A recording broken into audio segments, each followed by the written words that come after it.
ಕುಂದಾಪುರ ತಾಲೂಕಿನ ಚಿಕ್ಕ ಕಾಡಗಾನಹಳ್ಳಿಯಲ್ಲಿ ಕಳೆದ 3 ದಿನಗಳಿಂದ ಸಂಭ್ರಮವೋ ಸಂಭ್ರಮ. ಮದುವೆಯಾಗಿ ಗಂಡನ ಮನೆಗೆ ಹೋಗಿದ್ದ ಹೆಣ್ಣು ಮಕ್ಕಳು ತವರಿಗೆ ಬರುವುದು ಮಾತ್ರವಲ್ಲ, ಗ್ರಾಮದಲ್ಲಿರುವವರು 3 ದಿನಗಳಿಂದ ಗ್ರಾಮದಲ್ಲಿ ವಿಶೇಷ ಅಲಂಕಾರದೊಂದಿಗೆ ಮಿಂಚುತ್ತಿದ್ದಾರೆ. ಕಾರಣ ಅಲ್ಲಿ ಲಕ್ಷ್ಮೀ ನರಸಿಂಹಸ್ವಾಮಿ ಬ್ರಹ್ಮರಥೋತ್ಸವ, ಕರಗ ಮಹೋತ್ಸವ ಸೇರಿದಂತೆ ವಿವಿಧ ಧಾರ್ಮಿಕ ಕಾರ್ಯಕ್ರಮಗಳು ನಡೆಯುತ್ತಿವೆ. ಇಂದು ಮಧ್ಯಾಹ್ನ ಬ್ರಹ್ಮರಥೋತ್ಸವ ಸಂಪನ್ನವಾಗಿದ್ದು, ರಾತ್ರಿಗೆ ಕರಗ ಮಹೋತ್ಸವ ನಡೆಯಿತು.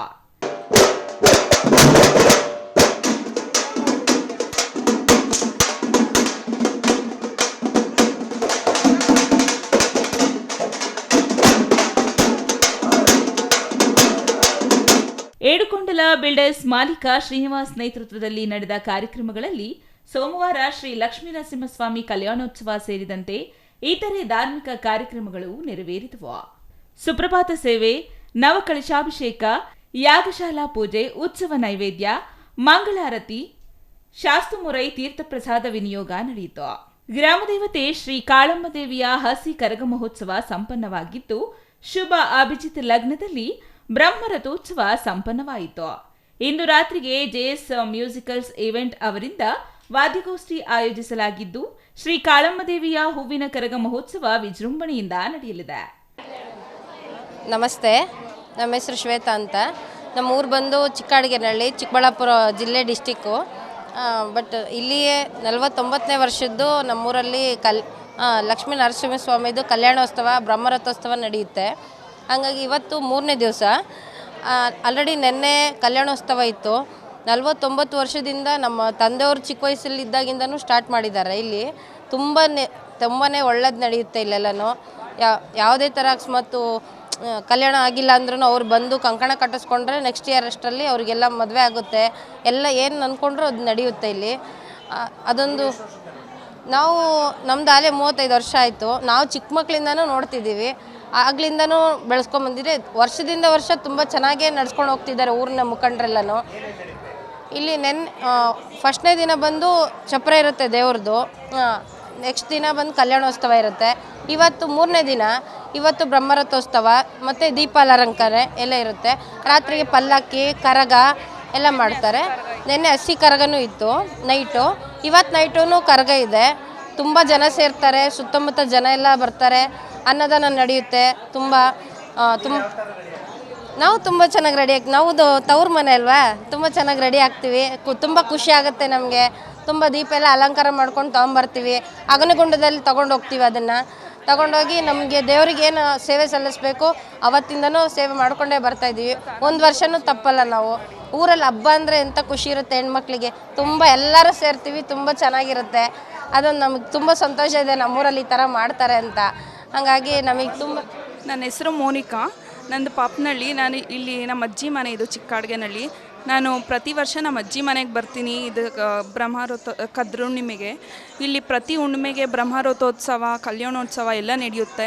ನಿನ್ನೆ ಕಲ್ಯಾಣೋತ್ಸವ ಇತ್ತು, ಮೊನ್ನೆ ಸಹ ಫಂಕ್ಷನ್ ಇತ್ತು. ಇವತ್ತು ಬ್ರಹ್ಮರಥೋತ್ಸವ, ದೀಪಾರಾಧನೆ ಎಲ್ಲ ಇದೆ. ನಾಳೆ ನಿನ್ನೆ ಹಸಿ ಕರಗ ಇತ್ತು, ಇವತ್ತು ನೈಟ್ ಹೂವಿನ ಕರಗ ಇದೆ, ನಾಳೆ ಒನಕೆ ಕರಗ ಇದೆ. ನಾವು ತುಂಬ ಚೆನ್ನಾಗಿ ರೆಡಿ ಆಗ್ತೀವಿ. ಯಾಕಂದರೆ ಜಾತ್ರೆ ಅಂದರೆ ಹೆಣ್ಮಕ್ಳಿಗೆಲ್ಲ ತುಂಬ ಖುಷಿ.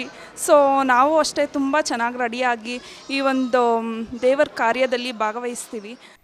ಇಂದು ನಡೆದ ಬ್ರಹ್ಮರಥೋತ್ಸವಕ್ಕೆ ಆನಂದ ಗುರೂಜಿಯವರು ಭೇಟಿ ನೀಡಿದ್ದು, ಈ ವೇಳೆ ಮಾತನಾಡಿದ ಅವರು, ಧಾರ್ಮಿಕ ಕಾರ್ಯಗಳಿಂದ ಸಮಾಜದಲ್ಲಿ ಶಾಂತಿ ನೆಲೆಸಲಿದೆ.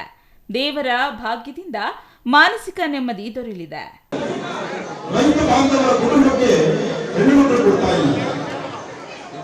ಈ ನೋವು ಸಾಕಷ್ಟು ಜನರ ಮನೆಗಳಲ್ಲಿದೆ.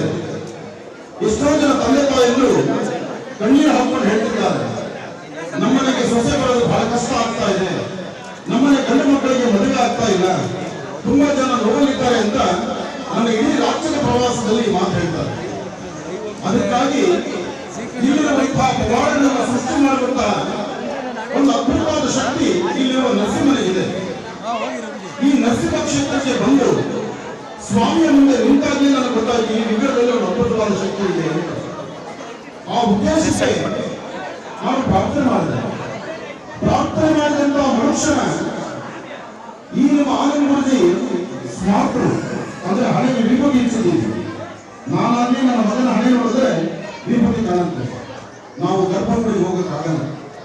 ಗರ್ಭಗುಡಿಗೆ ಹೋಗುವಂತ ತಾಕತ್ತು ಇಲ್ಲಿ ಸ್ವಾಮಿ ಸೇವೆ ಮಾಡುವಂತ ಒಂದು ಶಕ್ತಿ ಯಾರಪ್ಪ ಅಂದ್ರೆ ಅದು ಪಾಂಚರಾತ್ರ ಆಗಮನದವರಿಗೆ. ಪಾಂಚರಾತ್ರ ಅದನ್ನು ವೈಷ್ಣವರಿಗೆ ಮಾತ್ರ ಸ್ವಾಮಿ ಸೇವೆ ಮಾಡಲಿಕ್ಕೆ ಗೊತ್ತಿರೋ ವಿಚಾರ. ಆದರೆ ಸ್ವಾಮಿಯ ರಥಾಲಯದ ಮುಂಭಾಗದಲ್ಲಿ ನಿಂತು ಭಾರತದ ಗಡಿ ಭಾಗದಲ್ಲಿರ್ತಕ್ಕಂಥ ವೀರ ಯೋಧರಿಗೂ ಹಾಗೂ ರೈತ ಬಾಂಧವರಿಗೂ ಶ್ರೀ ಲಕ್ಷ್ಮೀನರಸಿಂಹಸ್ವಾಮಿ ಬ್ರಹ್ಮರಥೋತ್ಸವ ನೆರವೇರಿಸುತ್ತಿರುವುದು ಗ್ರಾಮಕ್ಕೆ ಮಾತ್ರವಲ್ಲದೆ ಸಮಾಜಕ್ಕೆ ಉತ್ತಮ ಫಲ ಸಿಗಲಿದೆ ಎಂದು ಹೇಳಿದರು. ಇನ್ನು ರಾತ್ರಿಗೆ ಕರಗ ಮಹೋತ್ಸವ ಮುಗಿದ ನಂತರ ನಾಳೆ ಸಂಜೆ 5 ಗಂಟೆಗೆ ಒನಕೆ ಕರಗ ಮಹೋತ್ಸವ, ರಾತ್ರಿ 7 ಗಂಟೆಗೆ ಪಲ್ಲಕ್ಕಿ ಉತ್ಸವ, ಶಯನೋತ್ಸವ ಸೇವೆಗಳು ನಡೆಯಲಿವೆ. Thoudanahalli Ramesh, CTV news, Chikkaballapur.